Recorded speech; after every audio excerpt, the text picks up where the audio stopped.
შრომის უფლება ადამიანის ფუნდამენტური უფლებაა. ეს უფლება ადამიანის პიროვნული თავისუფლების თვითრეალიზაციისა და განვითარების კონტექსტში განიხილება. შრომის უფლების დაცვა სოციალური სამართლიანობის იდეის რეალიზებას წარმოადგენს. მიუხედავად შრომის უფლების არსის მნიშვნელობისა, დასაქმებულთა უფლებები რიგ შემთხვევებში ირღვევა. შუშანიკ ჩუბინძე საკუთარი შრომითი უფლებების დარღვევაზე სოციალურ ქსელში საუბრობს.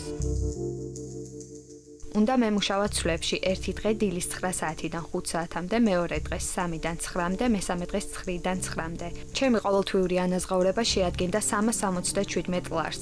დაბეგვრის შემდეგ უნდა ამეღო 307 ლარი, რაც რეალურად არასდროს ამიღია.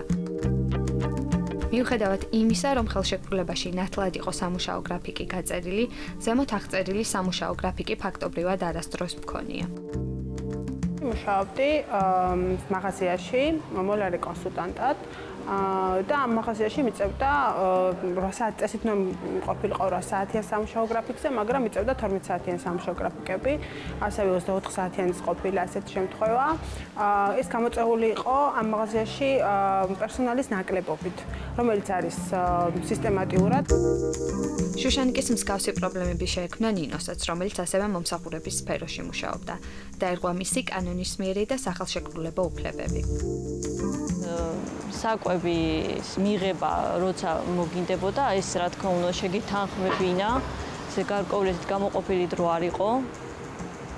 თვითონ ოთახი, სადაც გვიწევდა თანამშრომლებს, ასე ვთქვათ, შესვენებაზე შესვლა, თვითონ იქაც აი ძალიან მოუხერხებელი იყო, ელემენტარული სკამი არ იყო, რომ დამжарიყავი.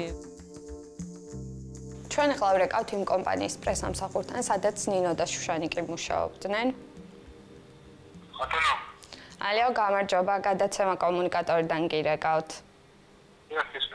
სიუჟეტს ვაკეთებთ შრომით უფლებებზე და ჩავწერეთ თქვენი ყოფილი თანამშრომლები, რომლებიც ფიქრობენ, რომ მათი უფლებები დაირღვა თქვენს კომპანიაში მუშაობის პერიოდში და მეტსაც რომ მუშაობდნენ, ეს იყო თუ არა მათი უფლებების დარღვევა. რა თქმა უნდა, თუ ვინმე აიძულებდა და ემუქრებოდა, რომ წინააღმდეგ შემთხვევაში სამსახურიდან გაათავისუფლებდნენ, რა თქმა უნდა, მაგრამ თუ საკუთარი ნებით მუშაობენ ზეგანაკვეთურად, მაშინ პრობლემა საერთოდ არ აქვს. საკუთარი ნებით თუ მუშაობენ ზეგანაკვეთურად, მაშინ ხელფასი უნდა ერიცხებოდეთ ამ დამატებითი სამუშაო რეჟიმს, ხო? და ეს ხელფასი არ ერიცხებოდათ. აი, ერთადერთი საკითხი, რამოდენადაც პასუხი არ მაქვს. აი, მაგაზე გითხრა, რომ დაუშვი მინდა 12 ლარი აქვს ჩარიცხული, რომელიც როგორც ვთქვი, დამატებითი საათების ანაზღაურება არის თვითონ მითხრა. კარგი.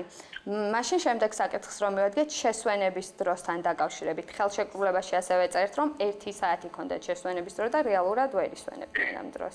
სწორია ეს? ეგ არ არის სწორი, რასტისთვის ვერ ისვენებდნენ. იმიტომ რომ რეალურად არ იყო კადრი და ვერ გადიოდნენ შესვენებაზე. ან გადიოდნენ მხოლოდ ცოტა ხანი და ასევე ძალიან ცუდი პირობები იყო იმ ოთახში, 10 წუთი მაგალითად თუ გავიდოდნენ დასასვენებლად, სკამიც არ იყო რომ დამსხდარდნენ. ძალიან პატარა მაღაზია, გეთანხმებით, ძალიან რთულია, მან სადილობა და თანსაწყობში ყოფნა და თან მენეჯერის ოთახად შეთავსება. დამსაქმებელსა და დასაქმებულს შორის დადებული ხელშეკრულება დაქირავებული პირის შრომით მოვალეობებს განსაზღვრავს. თუმცა როგორც შუშანიკი ამბობს, მას დამატებითი მოვალეობების შესრულებაც უწევდა. მოლარე ხარ, კონსულტანტი ხარ, დამლაგებელიც ხარ, დაცვის წევრიც ხარ, იმიტომ რომ ზოგი კომპანია ზოგავს თანხას ამ დაცვის თანამშრომლებში და უწევთ, რომ კონტროლი გაუწიონ, რომ არავინ მოიპაროს. რაც რეალურად არის ძალიან რთული.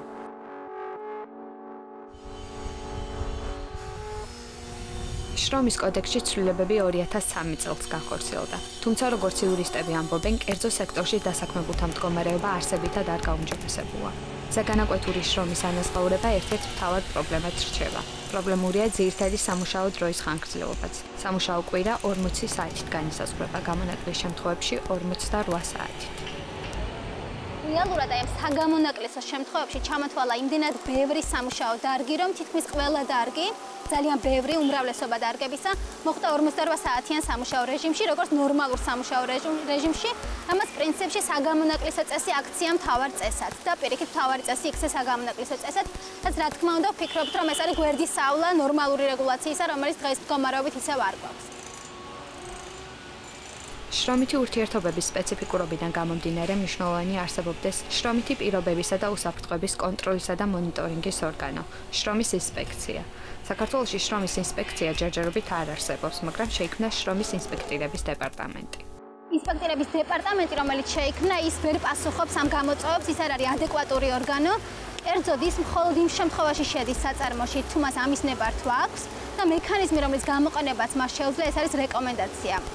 რაც ბუნებრივია, ძალიან ნაივური იქნება ჩვენი მხრიდან ვიფიქროთ, რომ დამსაქმებელი შეასრულებს რეკომენდაციას იმ პირობებში, როცა ის კანონმდებლობაში არსებულ ნორმას არ ასრულებს და ბუნებრივია, აი ამ მოდელში ძალიან რთულია ვისაუბროთ ამ მექანიზმის ეფექტურობაზე.